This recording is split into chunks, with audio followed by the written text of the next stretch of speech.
a little bit. I don't know how long you were in the minor leagues before this happened, but that moment that you got that phone call. I was in AAA playoffs and playing for the Durham Bulls, and we're playing the Charlotte Knights. If we win this game, we go to the AAA World Series. If we lose, we're out.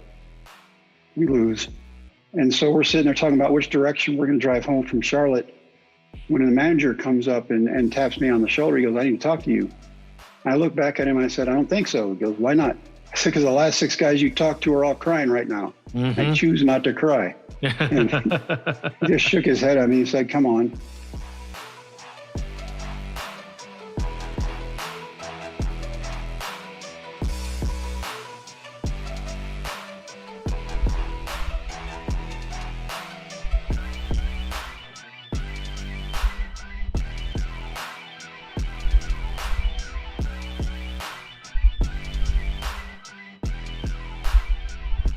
What's up, guys? How's it going? Welcome to another episode of the podcast, Determined Society. You guessed it. This is Sean French, your host. And today, guys, I have someone with me that, to me, just resonates. Determination, grit. He followed his dreams, and it was never a straight line for this gentleman. He was told at a young age of 25 that he'd never play the game that he loved ever again due to a bunch of injuries. And fast forward 10 years, I'm sure it wasn't a fast 10 years for him. There was a lot of pain, a lot of suffering, having to go into the fact that he couldn't do what he loved anymore. And at the age of 35, he found himself on the mound in a Tampa Bay, at the time, the Tampa Bay Devil Rays. They are now the Rays here in West Florida. And he's an author of 2 books, most recently, Dream Makers. He's a motivational speaker, but to baseball players, he is the epitome of the American dream. Jim, the Rookie Morris, welcome to the show, man. Glad to have you. Thanks, Sean. Glad to be here. Absolutely, man. I was telling my wife when we, got in contact, I shot a message to you on LinkedIn. I'm like, hey, you know what? You never know. Maybe he answers. And you answer with such grace and humility. And your wife, Shauna, such a sweet soul. And, we were able to get this worked out pretty quickly. And immediately after we booked the show, I had to put my kids in front of the movie, right? They're like, "Well, who is this, Dad?" And my wife was like, "This is amazing." And I look at your story, and like I said before we started recording, it's just we know how it's portrayed, right? And I'm just super excited to have you on the show to at least talk about all those things, right? So that my listeners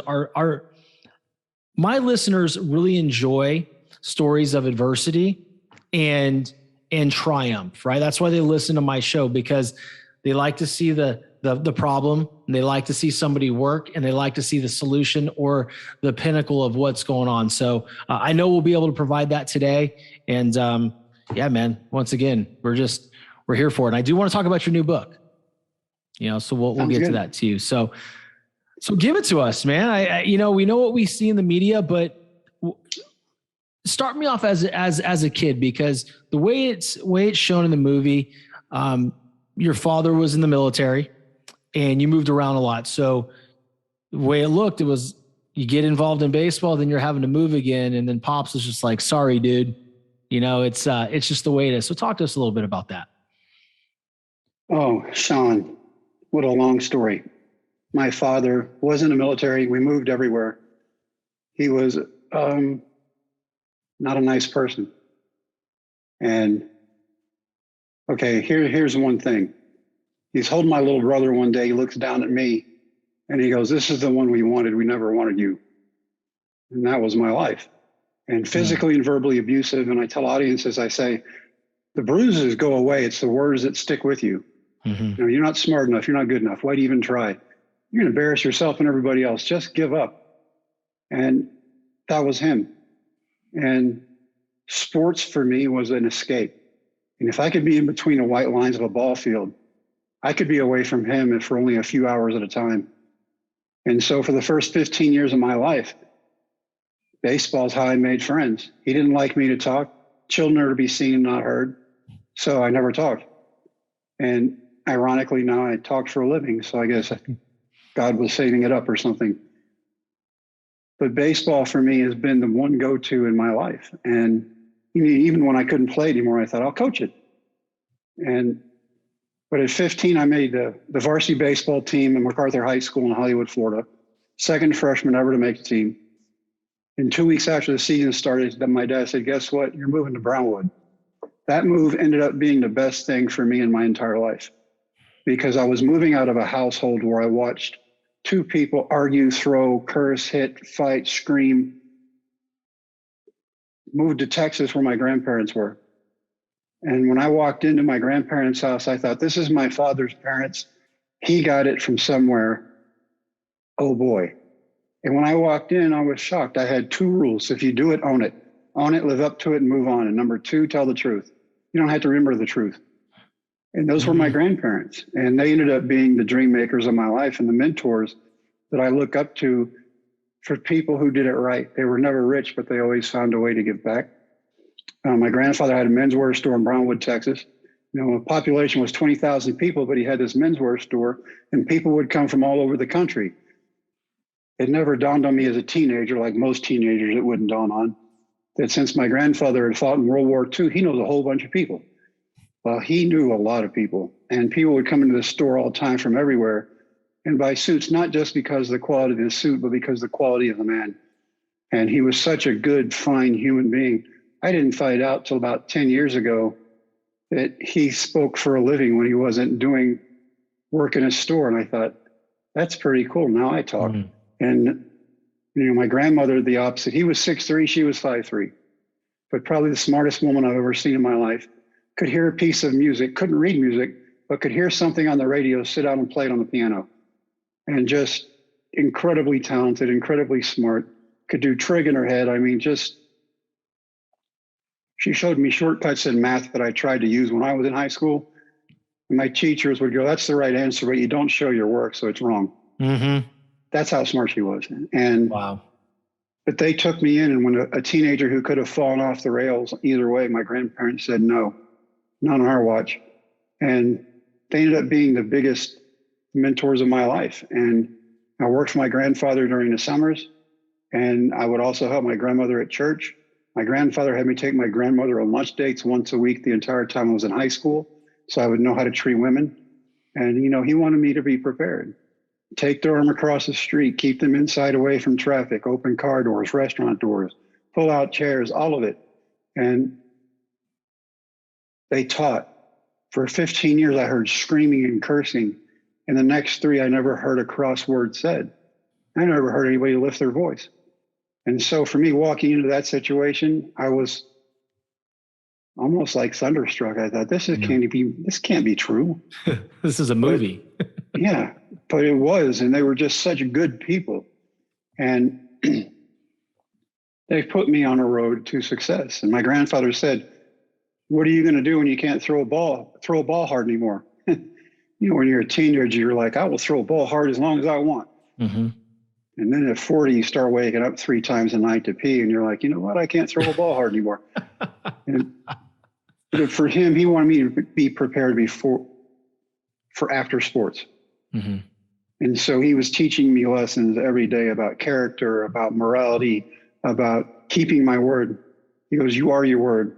If you break your word, then at the end of the day, people are going to know you if you told the truth or not. And if you didn't, that's how you're going to be remembered.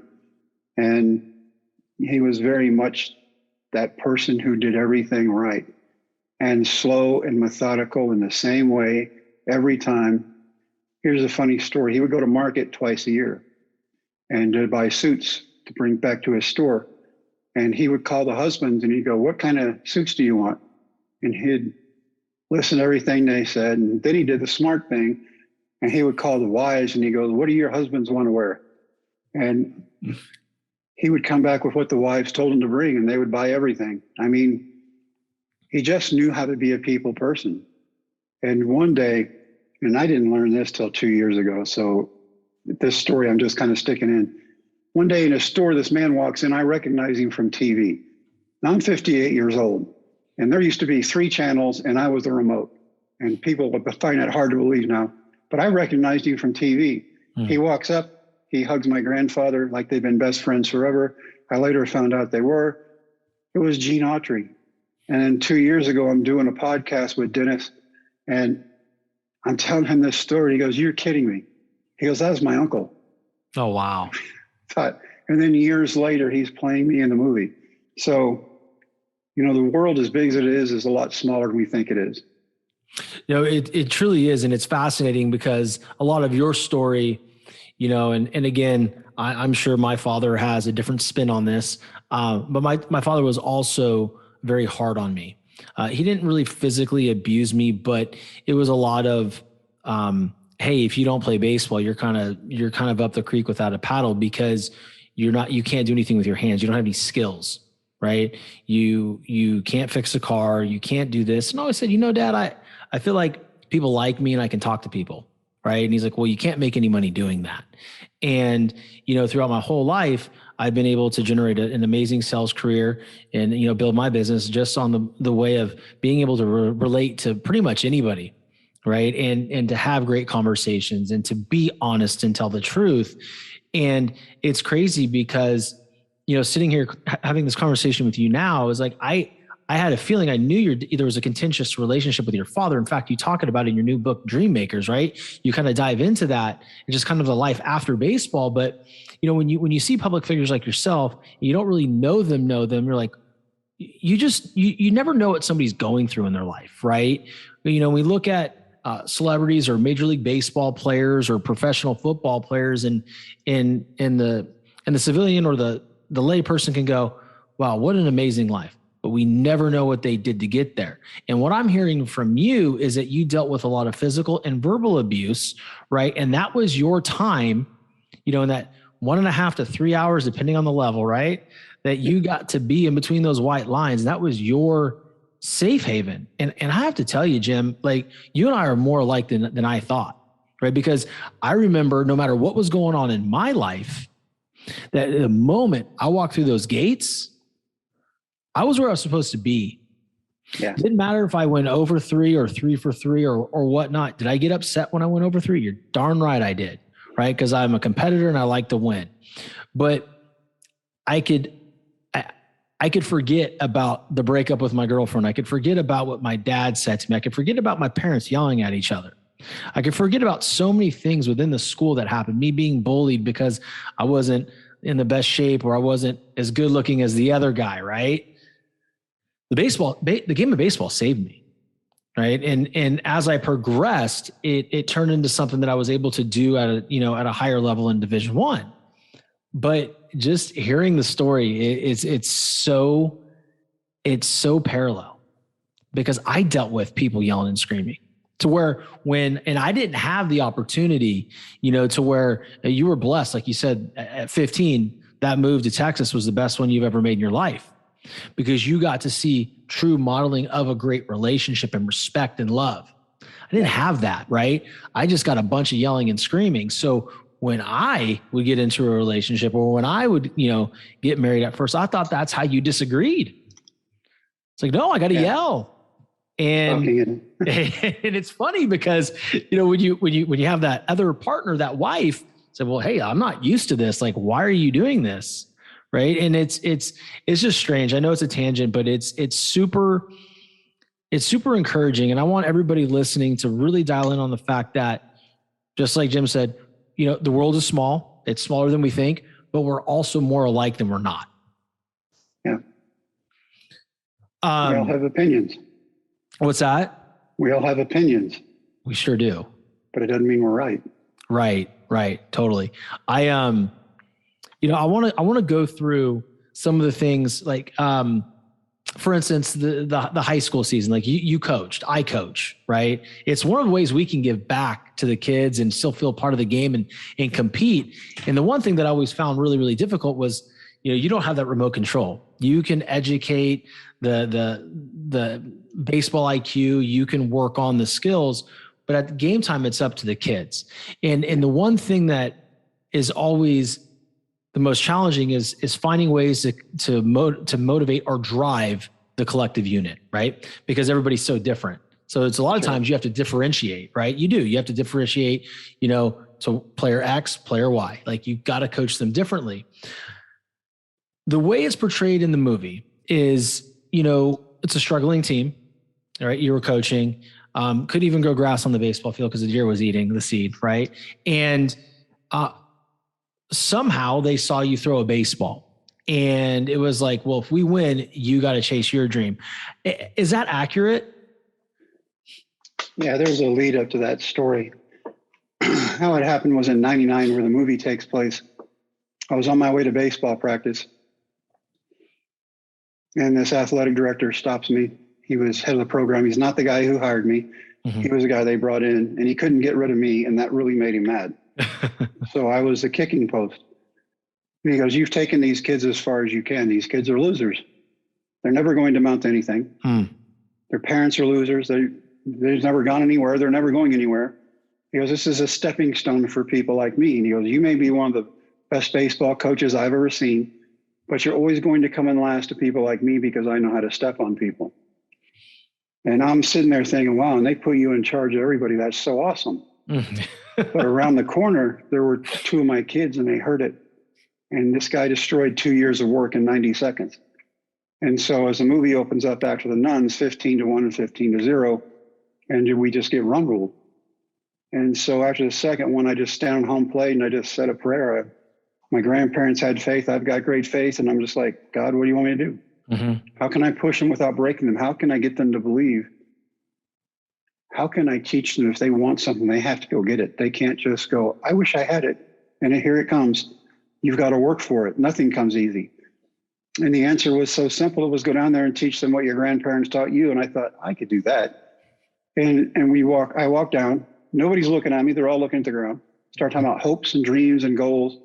And I said, you guys have to go out and live life. You can't let life live you. Don't ever let anybody dictate to you what you do with your life. This is your life.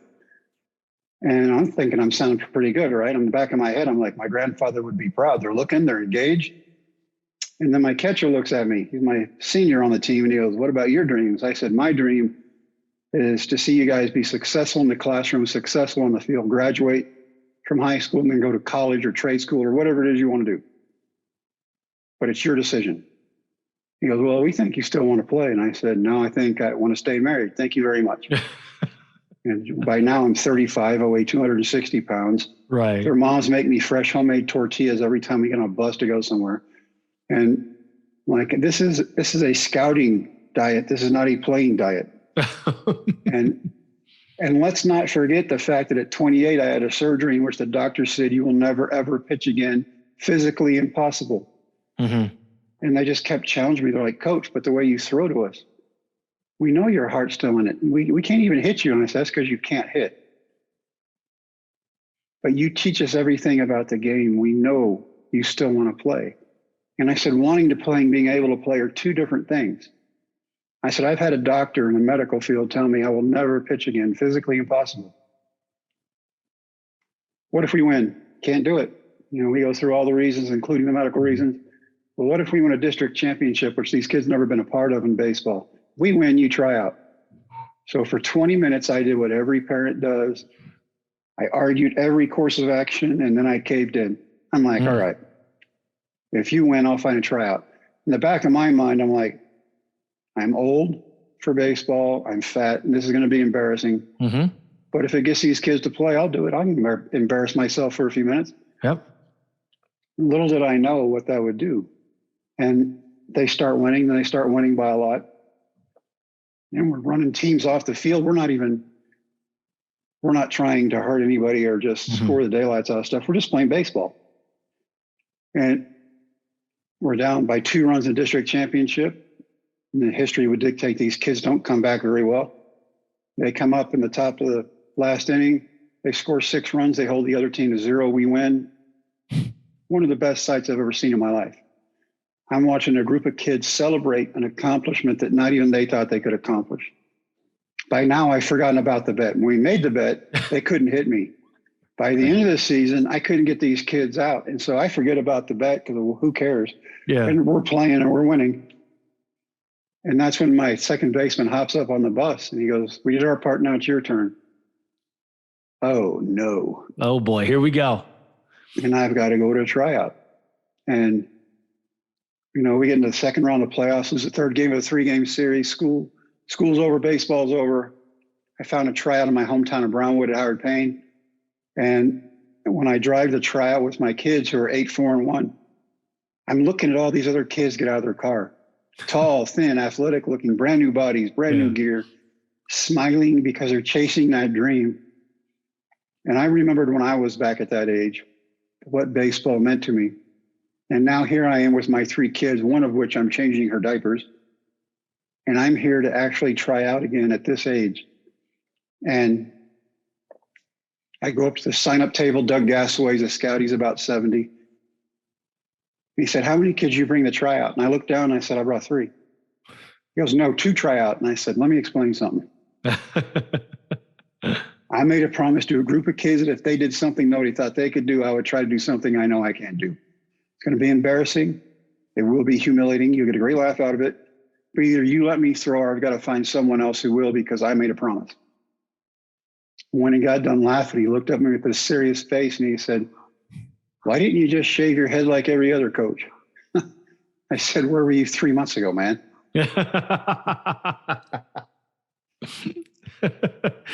That is, it's so funny because you watch the scene in the movie and like, here you are, going to this tryout in your hometown and you have all 3 of your children and you're changing diapers and you're probably sitting there for a long time for your turn. And, you're dealing with all these things and, the mental toughness and the mindset that you have to have at that moment to stay connected with your 3 children, but also to switch your focus on a drop of a dime and go out there and throw pitches. To me, it's everything that life is, right? There's a lot of times where I'll sit here at home and I'm trying to cook dinner and maybe dishes have to be done. And I got 3 kids going, daddy, daddy, daddy. And here you are, you tried out for the minor leagues for a spot on a roster. And I'm complaining I'm in here in the kitchen. That's kind of embarrassing for me, but I'm going to be vulnerable. I just think it's impressive. How did you stay sane in that moment? I mean, like for me, if I had my 3 kids at a tryout and they call my name, I'm going to be pretty frazzled, man. I don't know if I could hit a broadside of a barn at that point. For me, it was just, let's show up and do this and get it over with. Mm-hmm. I thought, I can't get 16 and 17-year-old kids out now. How am I going to impress a major league scout? Yeah. I'll get this, I'll get done. We'll go home. It's all good. Yeah. And so he hands me a fastball. Last one to try out. They've thrown, they've hit, they've run the 60. And so he tosses me a ball and he said, how many pitches do you need to warm up? I said, to embarrass myself, none. I just want to pitch quickly and run off the field. And he said, all right. He goes back, he picks up his radar gun, tells the young guy, catch me. He goes, give him signs. Gave me a sign for a fastball. I wind up and I throw it. And he's shaking his radar gun. I'm like, I don't even throw hard enough to register. That's ridiculous. And immediately I'm more embarrassed than I thought I would be. Mm-hmm. And then all the young guys threw like 20 pitches. And now I'm up to about 60.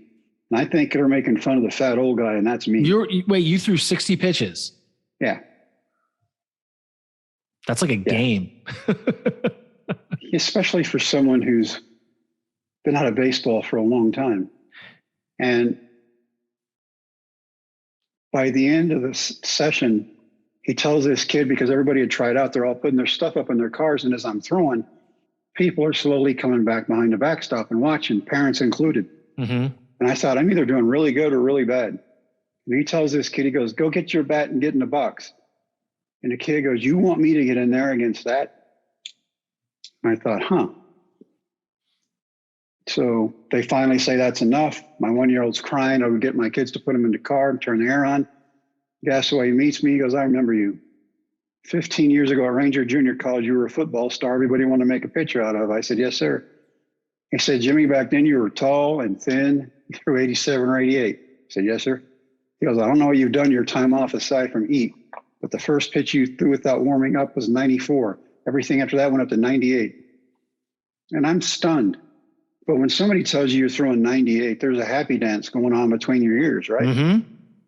The next thing that hit me was I had been throwing 98 miles an hour at high school kids. I'm getting sued is what I'm getting. And my kids were hitting 98. No wonder that kid who threw puke to us the last game we couldn't hit because we were so far out in front of it. And he goes, don't be surprised if you get a phone call. It's all right.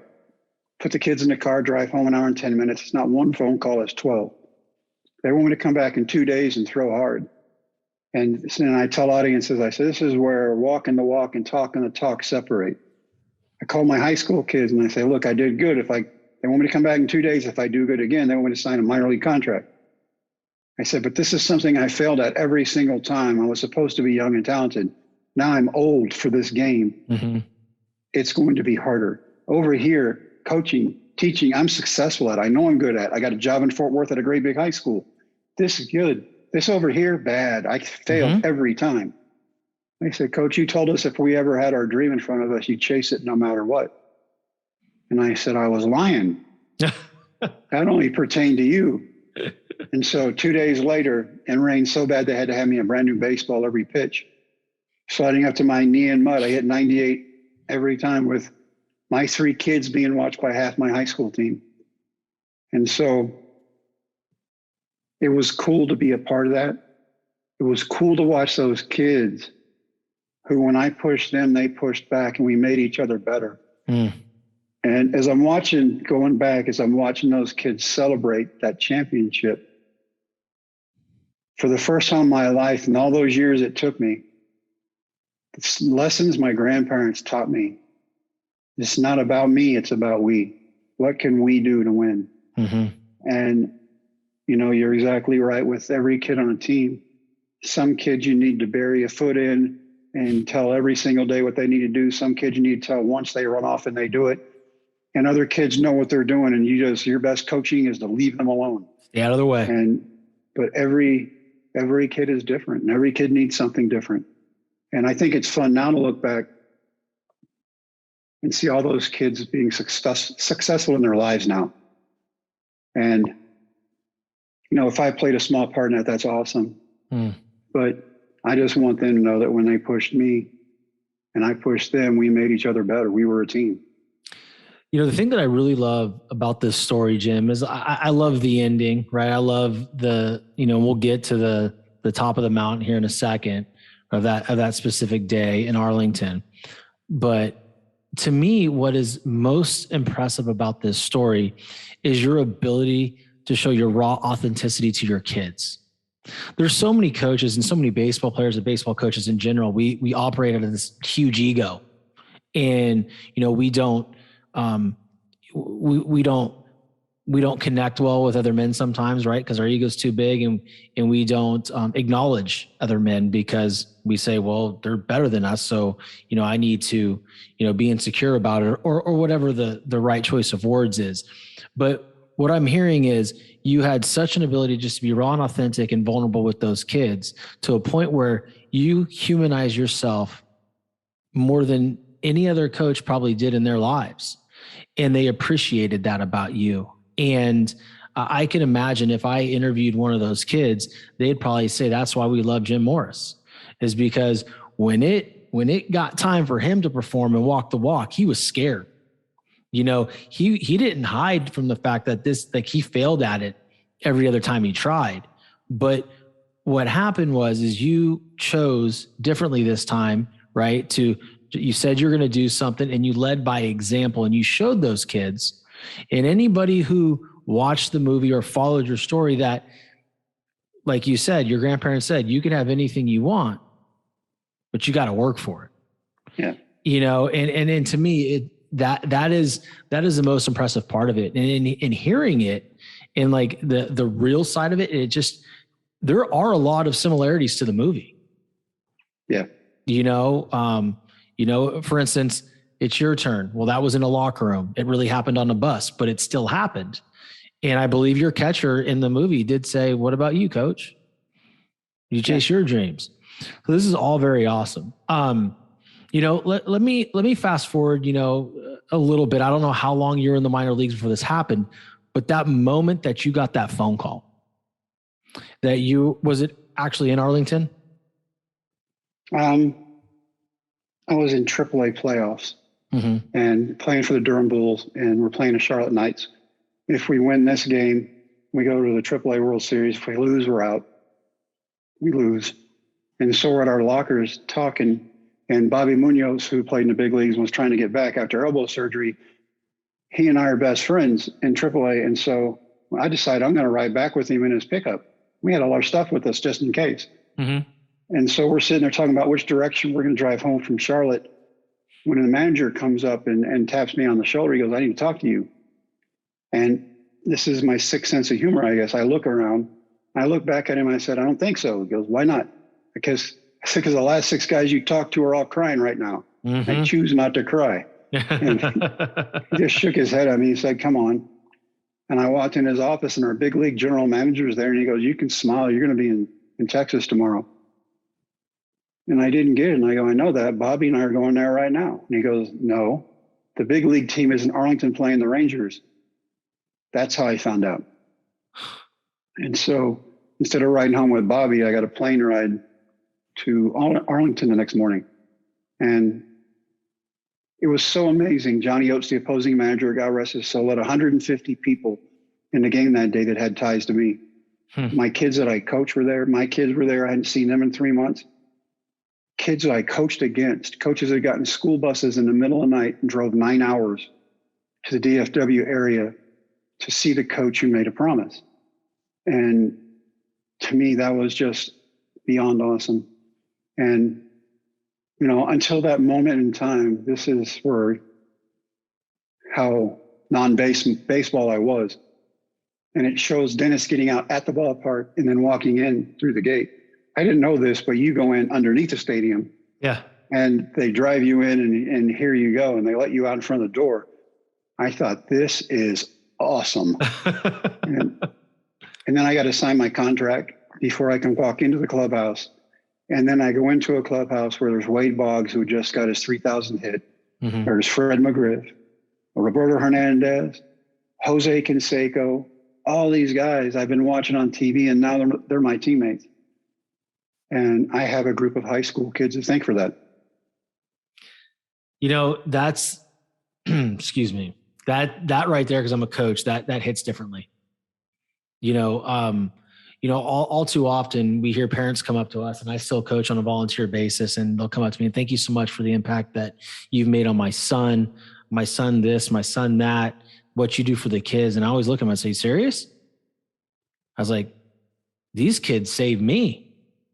Whenever I coach, like, they give something to me and I come home and I'm in a better mood. They make my life better. And it's just that's what you had 13 high school kids to thank for that. That is a life full of experiences. Your story has touched hundreds of thousands, if not millions of people since then because of those 13 kids. Yeah. That's incredible to me. What was that moment like, man? When you got called out of the bullpen? The moment. I've thrown 3 days in a row in AAA, so I'm convincing myself there is no way they're putting me in. And so for 8 innings, I'm sitting in the bullpen talking to big league pitchers about how to face the guys I might be facing if someday I face them. And 8th inning innings are like, "Morris, warm up." And I'm like, "Oh, they just want me to warm up in front of 40,000. That's cool." Mm-hmm. And 2 minutes later, I'm in the game. And I think that's when the size of it hit me. Mm-hmm. Because there are things that are normal that you remember since you were 5, like opening the bullpen and going in and smelling the dirt and the grass and the leather and the hot dogs and the popcorn. To me, that's baseball. And that's what we used to play for a hot dog and a Coke after a game. And as I'm running to the mound, everything flashes in front of me. The steps I've taken, the wrong directions I've taken, how I got put back on course. That when I stepped my spikes onto the dirt of the mound of the ballpark in Arlington, I'd come to one conclusion. I would not change one thing about my journey because that made me who I am. And I am that person because of those kids. I never would have tried again. I mean, the doctors told me it was impossible. And to be able to come back and, throw 98 to 102, that's pretty cool. And yeah, that's a gift. That's a God-given gift. If I went out there and tried to throw 98, I'd be home crying, in my bed at night because I'd be in so much pain. So I mean, the fact that you could do that just shows that there's a higher power working, and he really had his hands on you, and it's an inspirational story. I mean, it's I was in 99, so I was just in college, right? And I'm watching this whole thing unfold. It's pretty darn cool. But now we're fast forward to today, and now you're an author of two amazing books, and the most recent one is Dream Makers, and I can't even get my hands on it because it's in reprint, man. Like, what's going on? Like, this thing has already been sold out. What's this book about? Talk to the audience about it. Oh, for 20 years during my speeches, and then we do question and answer session after, people would go, the story is cool, the movie's awesome, Dennis is great. What are you doing? What have you done since then? Mm-hmm. And so for 20 years, I had almost this whole book about what I've been doing since. And it took me until 2017 to get the answer. And so in 2020, the book came out during COVID. Mm-hmm. And we had all this, we're going to go do this, we'll do these book tour, and we'll sign autographs, and all that gets canned because everybody's stuck in their house. Mm-hmm. And so it was just by word of mouth. But it ended up being something that very few people know about. In 2001, I signed with the Dodgers, and I probably would have made that team pretty easily. But I went from Chavez Ravine, where we had winter ball, and we were getting in shape and lifting, throwing, and hitting every day, to a 5-day trek over to Vero Beach. And in 5 days, something happened to me that I have no idea. I had knew for 2 decades almost, I didn't have any idea. But I went from throwing 98 to 100 to not being able to play catch with the guy because I was afraid the ball he threw back at me was going to hit me in the mouth. And so we tell everybody that it's my arm. And Dr. Joe even goes along with it. It's his arm. He's quitting. But I was petrified. If I throw a ball up there 100 and they hit it back at me 120, like Mike Stanton now, mm-hmm. Giancarlo Stanton, I'm not doing that. So I quit. I go home. Eyesight starts going, balance issues. And so we film the movie. We do all that. But I'm still not feeling right and everything's off. Over the next 15 years and 70 surgeries later, I get diagnosed with Parkinson's. The drug they gave me helped me with my symptoms. I could smell and taste for the first time in years. But now it killed my stomach, so my stomach doesn't work, so I have to have gastric bypass too. So they do a deep brain stimulator in me, and they put 2 electrodes in my brain up here and a battery pack in my chest, which TSA loves, by the way, when you have a battery pack in your chest. And that became my medicine, was electricity to the brain, because my dopamine was gone on the right side of my brain. And because my left hand was affected first, they said it was the right side. So I do this brain scan, drink this radioactive fluid. They do an MRI on you and they go, yeah, you have no dopamine. That's why you're shaking and your balance is off. It got to the point I couldn't even button my own dress buttons on my shirts when I would go to speeches. So Shauna had to start traveling with me. And I stopped cooking because I couldn't smell and taste. And they do the surgery, and stuff that they said wouldn't come back did. Like, the hospital's overflowing, and so they have way too many people in the recovery room. And the lady next to me tells this nurse, she goes, I have to pee. She gets a bedpan, and I smell pee. Now, most people would go, I don't want to smell pee. But for me to be able to smell for the first time in years, that was pretty cool. Right. I get to my room finally. My wife had bought Italian food for herself, and I smelled that, but I didn't tell her because I was scared it would go away. And when we finally went home, I went, I could smell the Italian food you ate. And she goes, you could what? I mean, I quit cooking and everything. And so there were all those things. And this is a time when doctors, I would get these headaches for 6 months at a time. They don't know why, but I have scarring on my brain. And that was part of my Parkinson's slot they put me in, was in the pain region. And so they were just throwing out opiates at me, and those weren't working. And so I was taking them like I was supposed to. I didn't overtake those.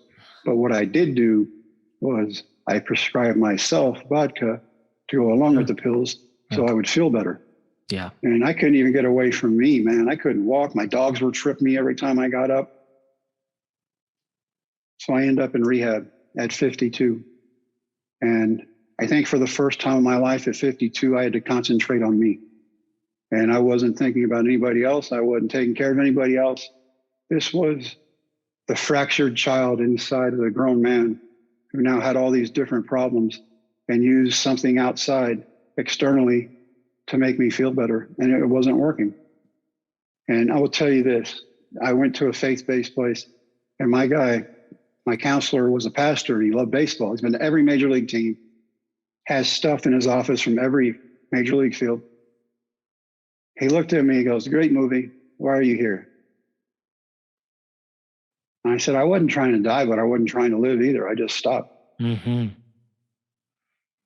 He goes, "Well, do you have faith?" And I said, "Absolutely." I said, "God's with me all the time." He goes, "So if what I hear you saying is that God is with you all the time, so he's like your co-pilot, right?" And I said, "Yeah." He goes, "If you're in a vehicle with God, why is he not driving?" Hmm. And I think that hit me in a way where it was just a light switch. And I was like, oh, I'm better than this. I let this beat me, and I don't need to let this beat me. And that was 5.5 years ago. And I look back, it probably saved my life. But I will tell you since then, that was one of the chapters in the book that we got an ending to. God gave us 2 chapters in his infinite wisdom. The other one's a faith chapter. And if I go into everything that happened about me not having Parkinson's anymore, people are going to call you really mad. But I don't have Parkinson's anymore. That's and fantastic. There were a set of circumstances bringing that up that just blew me away. And I didn't even believe it happened to me. And I've been through some pretty amazing stuff, but that topped it. Even my dog heard it. And I had the only elective surgery I've ever had was in 2020, and they took the brain stimulator out. Wow. So I run, I lift, I walk, I do whatever I can, try to stay in shape, get back in shape, whatever a 58-year-old can do. I try to push the envelope and do more. And I don't have Parkinson's anymore. They did all the tests. They did a radiation test again. Your dopamine levels are fine. This doesn't happen. We don't know what happened to you. You try to tell them, and they're like, "We don't want to hear that," but okay. Right. Of course. Well, I mean, I'm speechless. I had no idea about, obviously any of this. I mean, nor would I think I would. Right. But this is more inspirational and more impactful to me than the story that everybody knows about, which is your athletic journey. I mean, dude, people that know me very well are probably will be laughing at me when they hear this episode because I'm never speechless. But you're a guy that I definitely need in my life. I mean, just what you've overcome and the story you just told me, people don't ever wake up not having Parkinson's again once they have it. Like that's impressive. That's incredible, and it's just a testament to who you are. And I know you've had amazing support from your family. Shauna's amazing. She's such a sweet lady. I got to tell you, she's really, really sweet. I wished her a happy Mother's Day on Facebook yesterday. So yeah, I'm in over my head. Yeah, you are. Yeah, I am too, man. I definitely outkicked my coverage. I outplayed my game with my wife. But I just, guys that are, guys and girls that are listening, everybody in this world goes through adversity. They go through tragedy.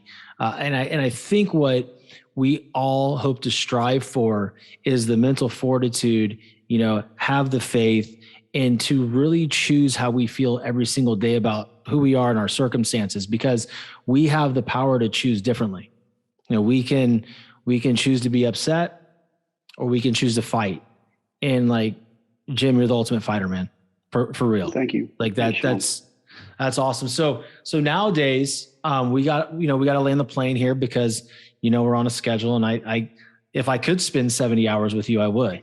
But now you're speaking. And from what I understand, people can actually book you to speak. So for my listeners that you own big companies or small businesses and you want to have the best individual come and speak to your Salesforce, your company, Jim's the guy. So how would they get in touch with you and to see if they would qualify for that type of event? JimTheRookieMorris.com. Perfect. And what I'll do, Jim, is I will make sure in the show notes that I put your website, the name of your book again, and hopefully you'll save me a copy. Yeah. Okay. And maybe I'll put your Instagram handle. I don't know how active you are on Instagram, but it's another way for people to connect with you and just kind of see what you're doing. But with that being said, guys, I encourage you to look deep within yourself. And if there's a dream that you are suppressing and not going after because someone either told you couldn't do it or you're telling yourself that you can't do it, I encourage you to go out there and try, because you never know it if you don't. I mean, that's just, you would rather go through life knowing that you tried and failed than to never have tried at all, and you'll never know. So, Jim, if you don't mind hanging out real quick after the recording, but guys, thanks again for listening. If you got anything out of this episode, please share it out to your friends, family, whoever. People definitely need to hear this episode. And Jim, once again, thanks so much, brother. I'll see you guys soon.